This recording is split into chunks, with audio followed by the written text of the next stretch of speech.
The year is 330 AD, and you've just been dropped into the middle of the biggest hardware migration in human history. Forget the dusty, failing streets of old Rome. You're standing on the tip of the Bosphorus Peninsula, watching Constantine the Great draw the lines of a new world with a spear. In your 2026 NYC life, you understand the power of a network hub. Manhattan is the center of the financial grid, but this place, Constantinople, is the original version. The smell hits your sleeper senses first. It's a thick, heavy mix of incense, rotten fish, expensive silk, and deep-sea salt. You see Constantine tracing the city's perimeter, and to the average person, it looks like some religious ritual. To you, it's a system reboot.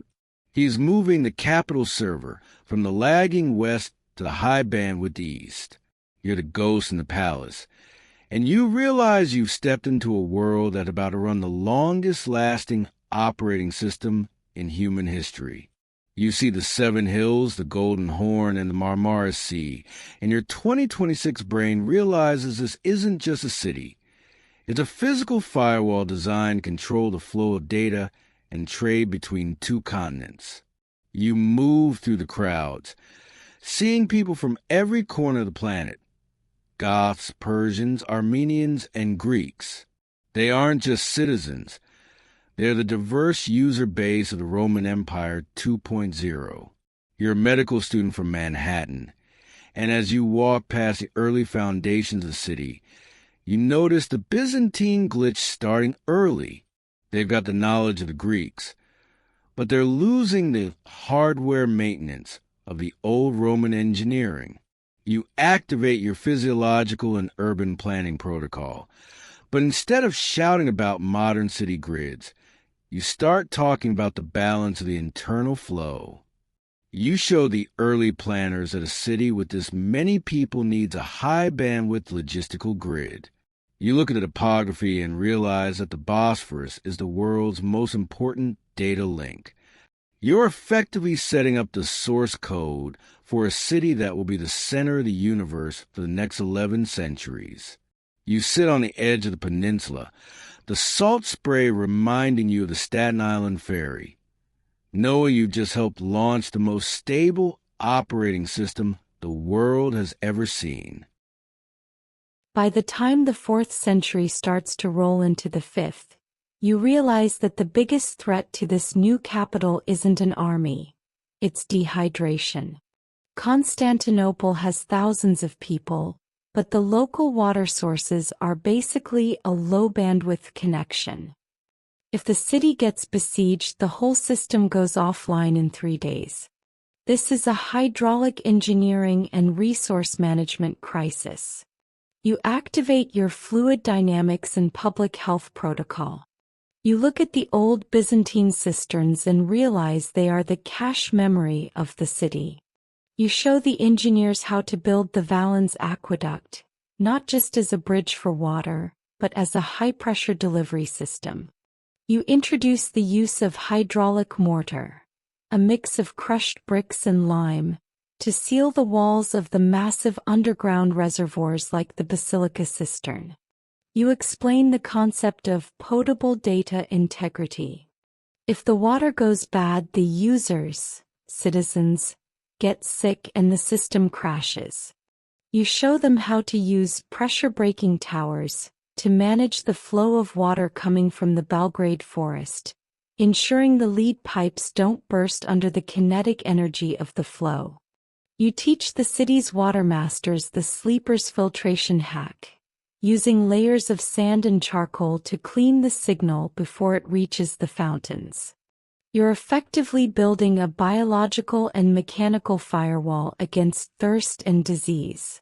By the time you're done, Constantinople has enough water stored underground to survive a siege for months without breaking a sweat. You're the master of the fluid pulse, and you've just turned a thirsty fortress into a high-bandwidth hydraulic grid that'll keep the city alive through the Dark Ages. The year is 413 AD, and the barbarian hordes are basically running a massive DDoS attack on the western half of the empire, hacking the old Roman territories into pieces. You're standing on the edge of Constantinople, looking west toward the land, and you realize the city is a high-value target with legacy hardware for walls. The old Constantine walls are too small, too weak, and definitely won't handle the new kinetic threats coming from the Eurasian steppe. This is an engineering and defensive systems crisis. You activate your kinetic physics and structural integrity protocol to help the prefect Anthemius build what we now call the Theodosian walls. This isn't just a fence, sleeper. It's the world's most advanced triple-layered defensive firewall. You look at the blueprint and tell the builders, listen, if you build one big wall, it's a single point of failure. You got to distribute the defense. You show them how to construct a system starting with a 20-meter wide moat, the packet filter, that stops any heavy siege engines from even getting close. Then comes the outer wall, and finally the massive inner wall, 5 meters thick and 13 meters high, packed with 96 towers. But the real sleeper trick is in the molecular stability of the masonry. You look at the stone and brick layers, and you see seismic resilience. You tell the master masons, if you make this wall a solid, stiff block of stone, the first big earthquake or a heavy battering ram is going to snap like a dry twig. You show them how to use structural damping by alternating 5 rows of red brick for every few layers of limestone blocks. These brick layers aren't just for looks. They act as shock absorbers that allow the wall to flex under pressure. In the 21st century, we call this seismic base isolation. You're effectively hard-coding the city's survival against the $8.0 magnitude earthquakes that haunt the Bosphorus. You go further into the kinetic energy of impact. You explain that the towers shouldn't be square. They should be octagonal or hexagonal to deflect the energy of a stone projectile rather than absorbing it directly. You show the engineers how to use Roman concrete, a volcanic ash and lime mixture that actually gets stronger over time as it reacts with the humidity. You're building a defense with 99.9% uptime. When Attila the Hun finally shows up and sees this triple-layered monster, he realizes he doesn't have the administrative privileges to get past the gate. He turns around because your physical firewall is literally unhackable for his tech level. You sit on top of the Golden Gate, the Manhattan-like ambition of the project, making you smile, knowing you built a system that will keep the Constantinople server online for the next 1,000 years. The year is 532 AD, and the city has just survived a system reboot called the Nika riots. Half of Constantinople is burnt to the ground, including the old church. Justinian I is standing in the ashes, but he's not crying. He's looking for an upgrade. He wants to build the Hagia Sophia, the motherboard of the empire, and he wants it done in 5 years. This is an architectural and mathematical crisis. The architects, Anthemius of Tralles and Isidore of Miletus, are geniuses, but they're hitting a massive structural physics glitch. They want a dome so big it looks like it's hanging from heaven, but the lateral thrust of that much stone is trying to push the walls outward and collapse the whole thing. You activate your mechanical engineering and structural ballistics protocol. You walk onto the site and tell Anthemius, your math is solid, but your material density is the problem. You're trying to balance a mountain on a needle. You introduce the use of lightweight Rhodian bricks. Bricks made from porous pumice that are so light they literally float in water. By reducing the static load of the dome, you're preventing the system crash of a structural collapse. But the real magic is in the pendentives. You show the builders how to use these triangular structures to transition the circular weight of the dome onto 4 massive square pillars. You explain the physics of force distribution. You aren't just holding up a roof, you're routing the gravity through the arches and down into the foundations. You go further into the optical hacking of the space. You show the architects how to place 40 windows at the base of the dome so that when the sun hits them, the light floods the junction, creating a visual gap that makes the dome look like it's floating. In 2026, we call this visual UI user interface optimization. You're turning a stone building into a massive structural cloud. You go even deeper into the chemistry of the interior. You show the mosaic artists how to set their gold tiles at a slight angle to catch and amplify the light from the candles below. You explain the concept of luminous intensity and how to use it to create a divine sink for the thousands of people standing below. You tell Justinian, this isn't just a church, it's a data center for the soul. It's the visual representation of your imperial authority. When the building is finally finished, it is the largest cathedral in the world, and it will stay that way for nearly a millennium. You sit in the quiet of the nave, the smell of incense and beeswax reminding you of a high-end store in Soho, knowing that you've just hard-coded the aesthetic DNA of the East into a structure that defies the very laws of gravity. You've built the high-bandwidth cathedral that the world will try to copy for centuries, but never quite sync up with perfectly. The year is 552 AD, and Millennium OS is running into a massive trade deficit and a logistical glitch. The Empire is obsessed with silk.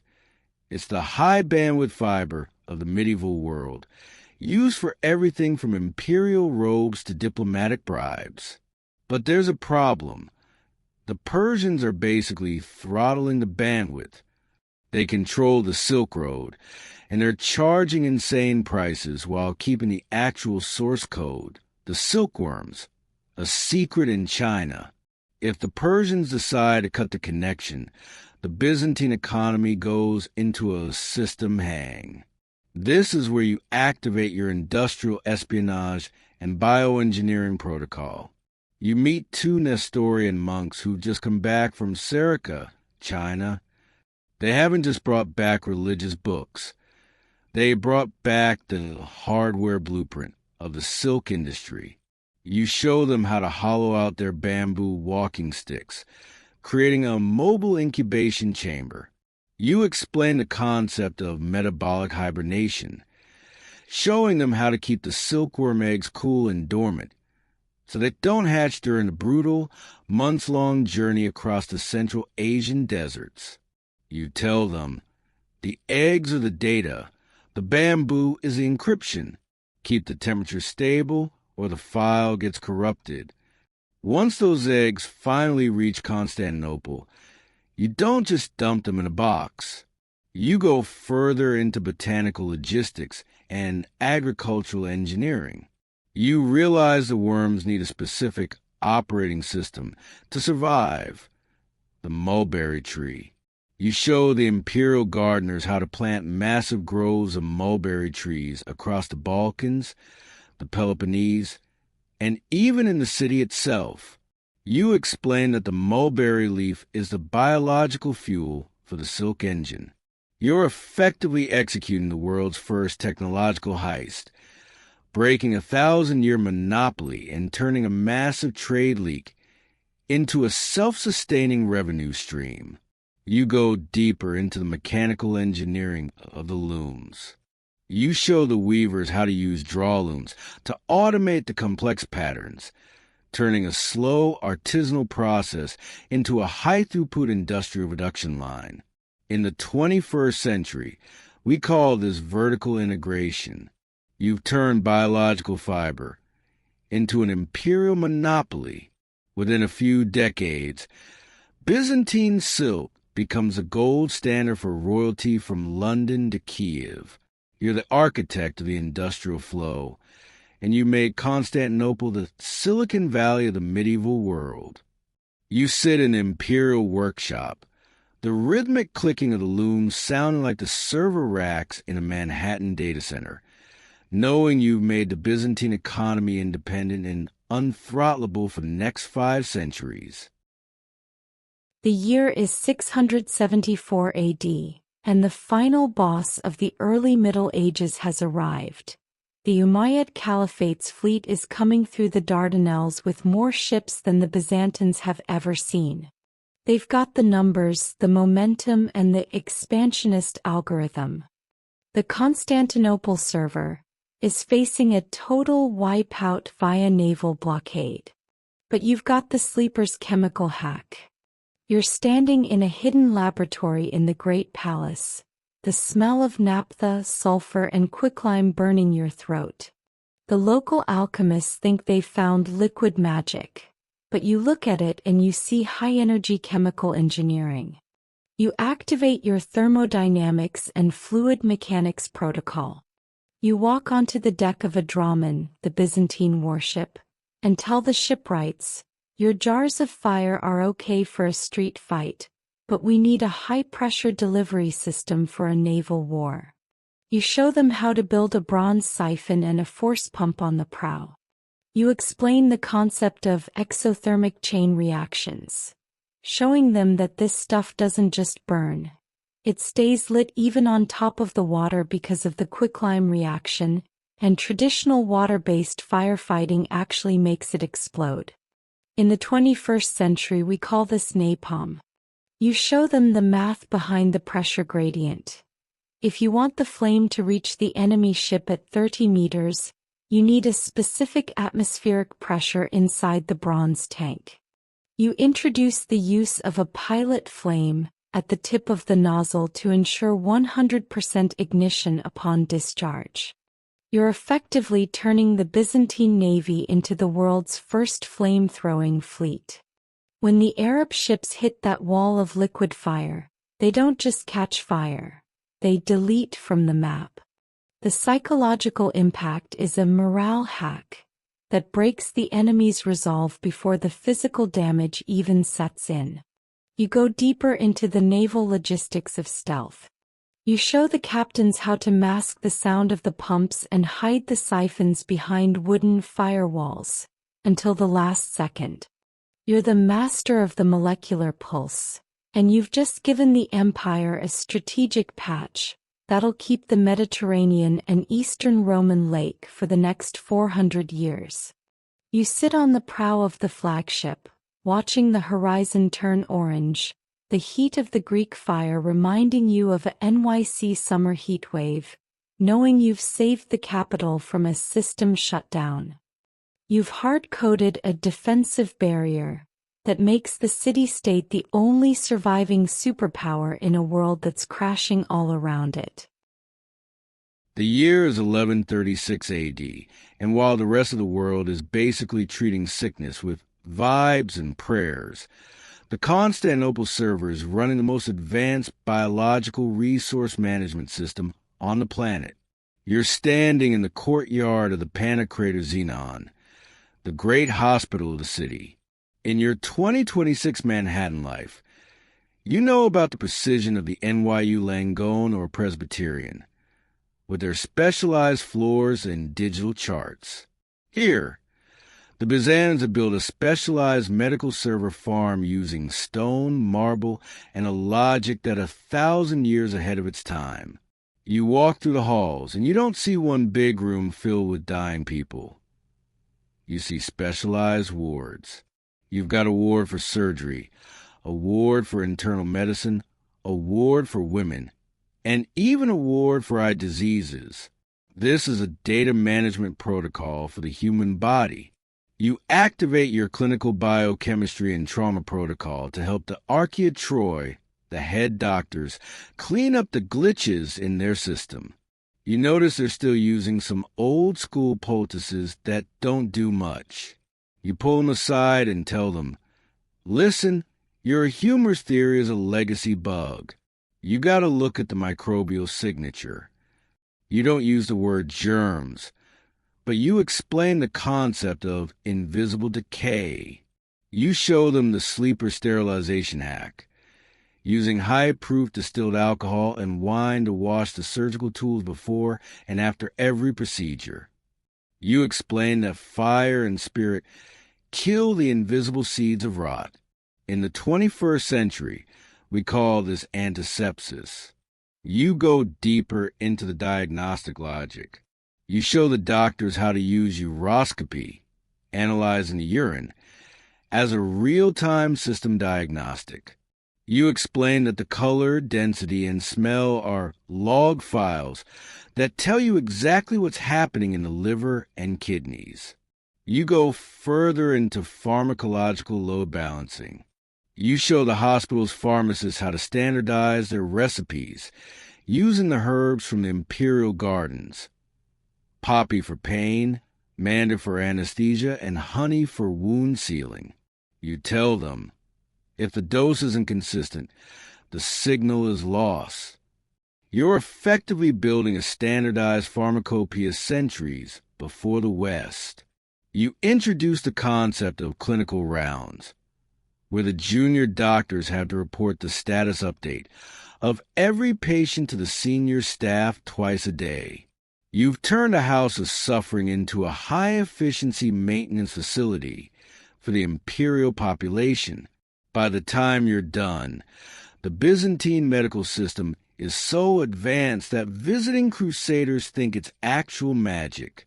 You're the master of the clinical pulse, and you've just hard-coded public health into Byzantine DNA, ensuring that the diverse user base of the city remains at peak performance while the rest of the world is crashing from preventable plagues. You sit in the quiet of the Xenon's chapel, the smell of clean linen and rose water reminding you of Manhattan Clinic, knowing you made the empire a biological fortress. Now we talk about the hardware of the global economy, Sleeper. You can't run a 1,100-year empire without a global reserve currency that never loses its signal. You're at the Imperial Mint in the heart of the palace, holding a freshly struck gold solidus, the bezant.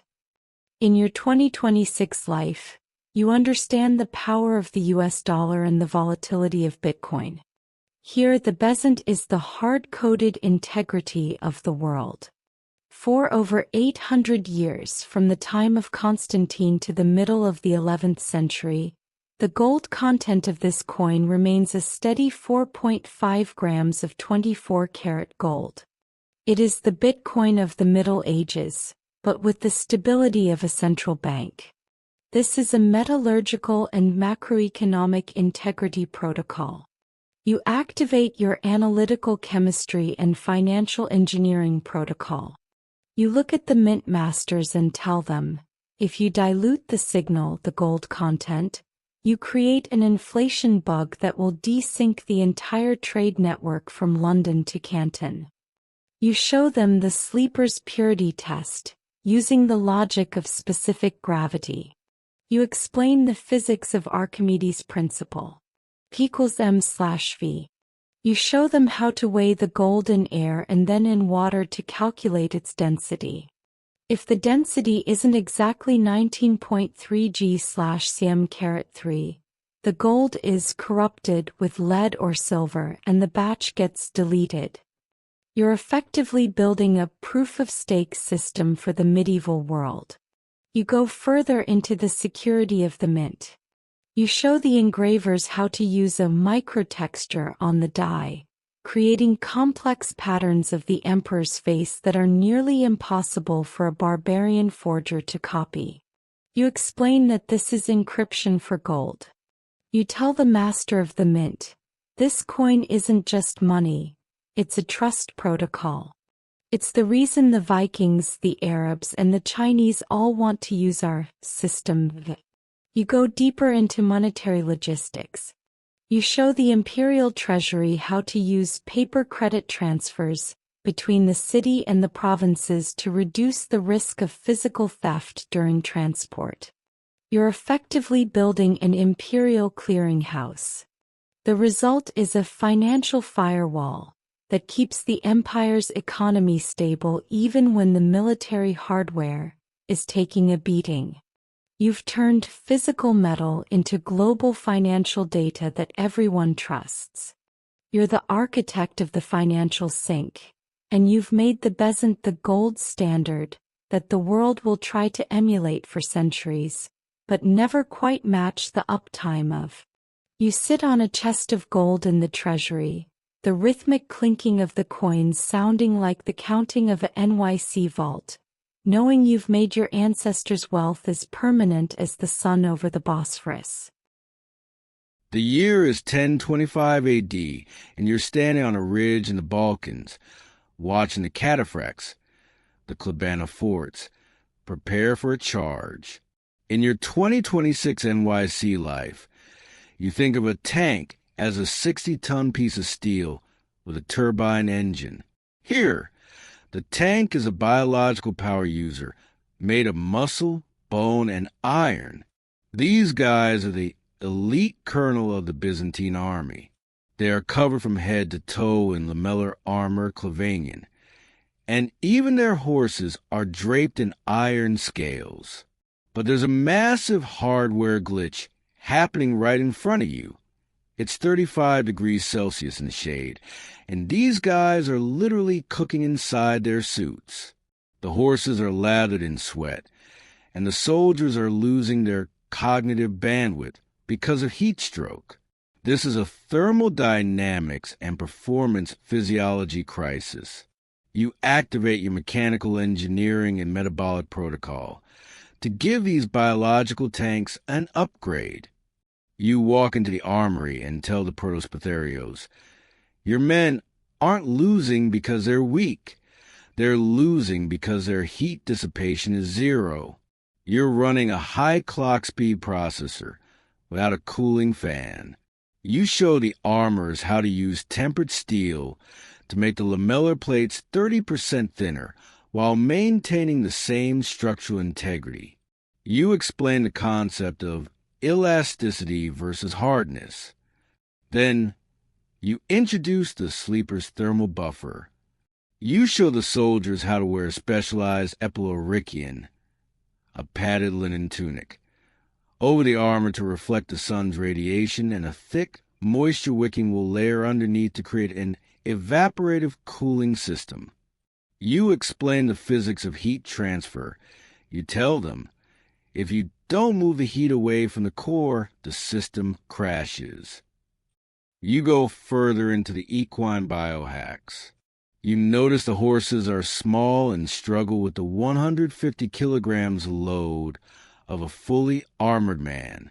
You show the imperial horse masters how to use selective breeding with Nicaean and Arabian stocks to create a horse with high glycogen capacity and a larger skeletal framework.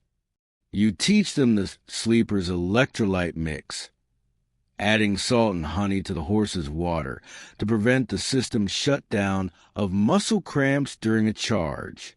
But the real hard-by move is the kinetic synchronization.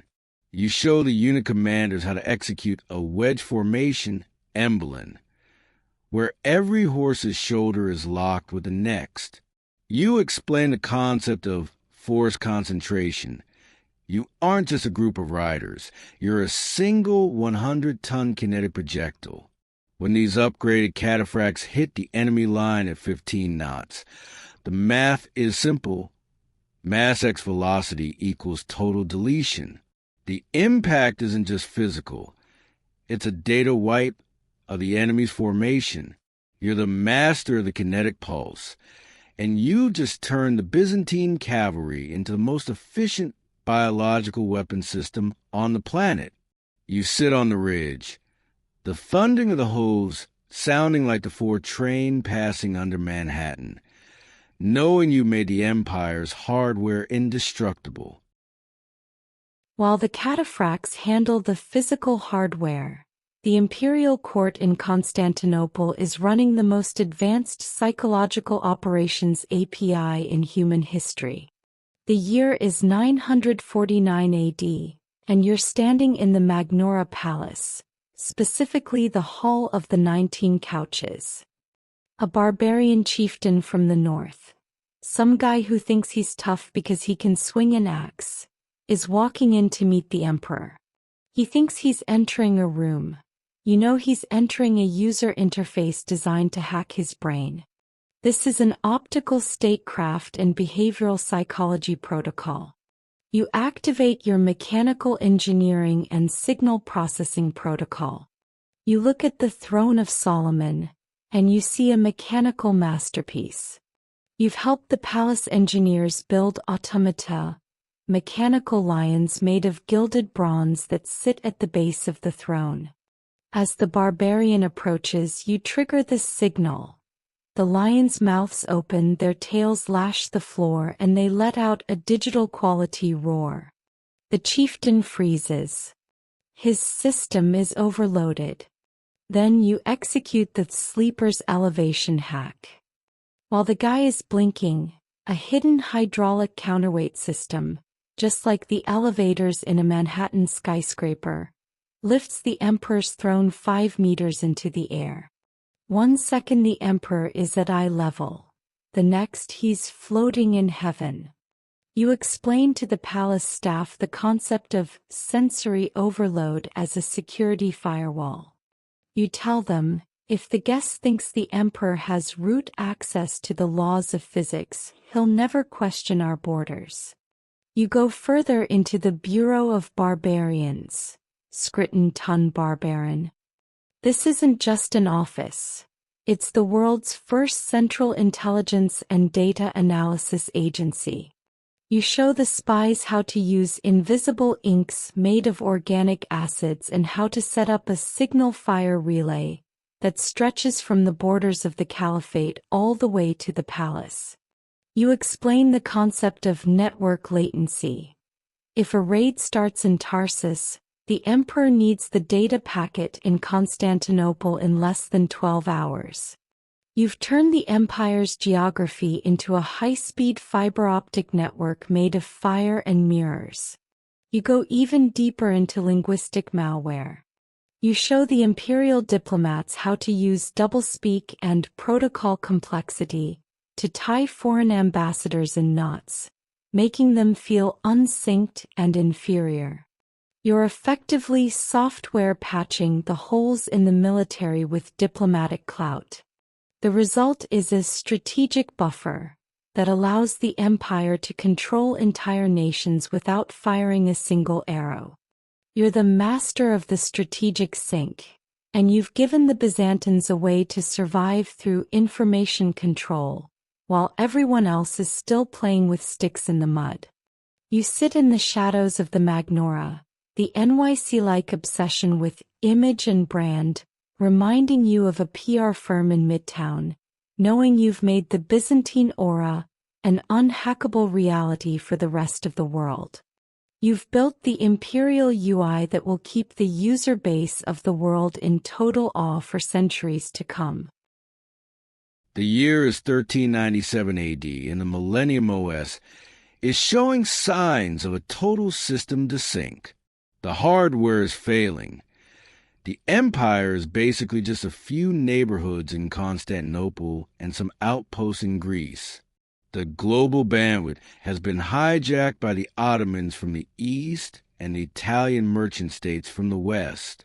But in the middle of this resource scarcity, you find yourself in the study of a man named Manuel Chrysoloras. In your 2026 Manhattan life, you understand the concept of a legacy system migration. When the hardware is dying, you move the software to a new, more powerful server. Here, the software is the entire corpus of ancient Greek knowledge: Plato, Aristotle, Homer, and the maps of Ptolemy. For 1,000 years, the Byzantines have been the sole custodians of this data, while the West has been running on a corrupted beta version of reality. You activate your information preservation, and cryptographic protocol. You look at the dusty manuscripts and tell Chrysoloras, this isn't just paper, this is the source code for the Renaissance. If this stays here, it gets deleted during the next hard drive wipe. We need to initiate a distributed storage protocol. You show the Byzantine scholars how to create redundant backups, hand copying every text into multiple data packets, and sending them on different routes to Florence, Venice, and Rome. You explain the concept of data redundancy. If one ship sinks, the information must survive elsewhere. You go deeper into the linguistic translation API. You show them how to create Greek to Latin interoperability layers, teaching the Italians how to read the original kernel code instead of the bad translations they've been using. You're effectively migrating the server from the Bosphorus to the Arno. You explain to the emperor, Manuel II Palaeologus, that the military hardware might be lost, but the imperial brand will survive as long as the world is running on Byzantine logic.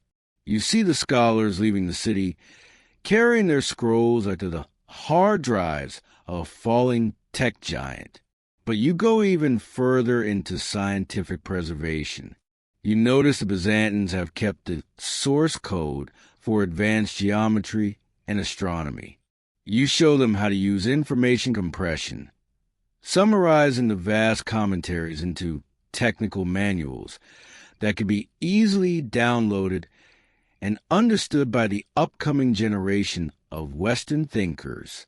You explain that they are the human fiber optics connecting the ancient world to the 20th century. You're teaching them that knowledge isn't a static object. It's a dynamic signal that must be kept alive through continuous transmission.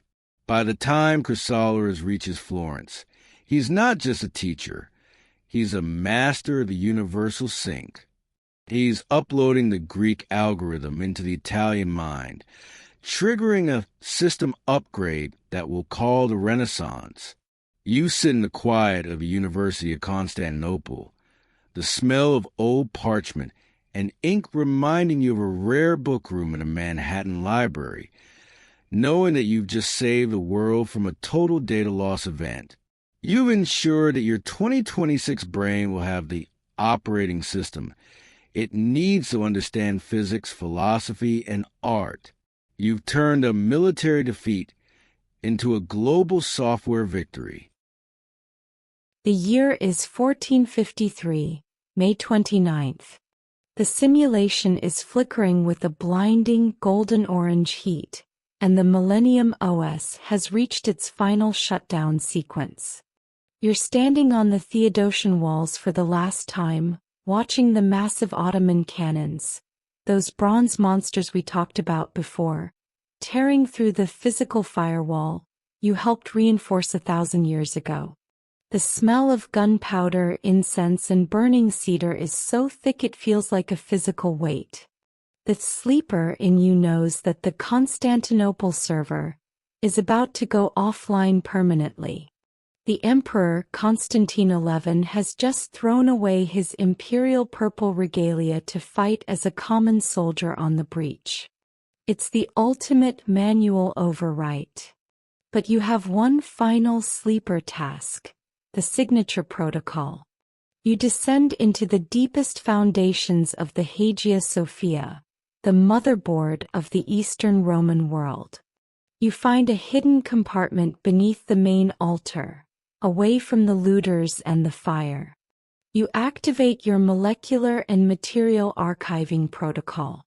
In your 2026 life, you understand long-term cold storage. You aren't using gold or parchment.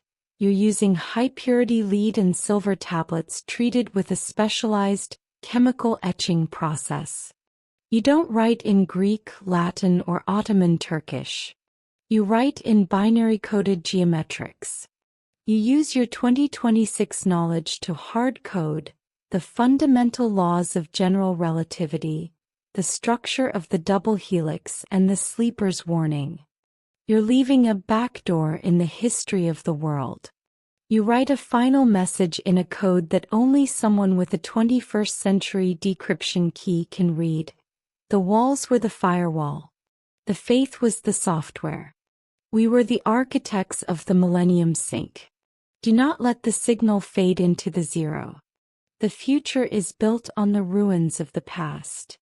You seal the lead box and bury it deep in the foundations, knowing this Byzantine hard drive will wait for 573 years in the dark. The simulation breaks with a violent system crash. The golden dome of the Hagia Sophia and the thundering sound of the Ottoman cannons dissolve into the cool, dark silence of your Manhattan studio. Project Byzantium is officially project complete. You open your eyes. You're sitting in your chair, the distant rumble of the A train and the light of the Empire State Building reminding you it's Monday morning, April 6, 2026. You're Sleeper the historian once more. You look at your hands. No blood from the walls, no ink from the scribes, just the familiar glow of your Lenovo.